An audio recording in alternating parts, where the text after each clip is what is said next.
Okay, this was the fly that we caught a while ago.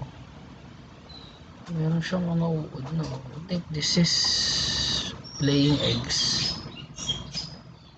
Pero makita nyo, katakot.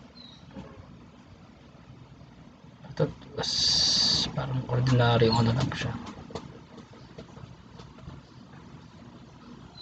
Buhay pa nga. Gumagalaw.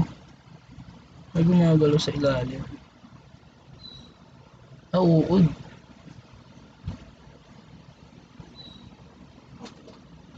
Gumagalaw. Inuud na kagad siya. Siguro patay na siguro ito bago. Inuud kagad.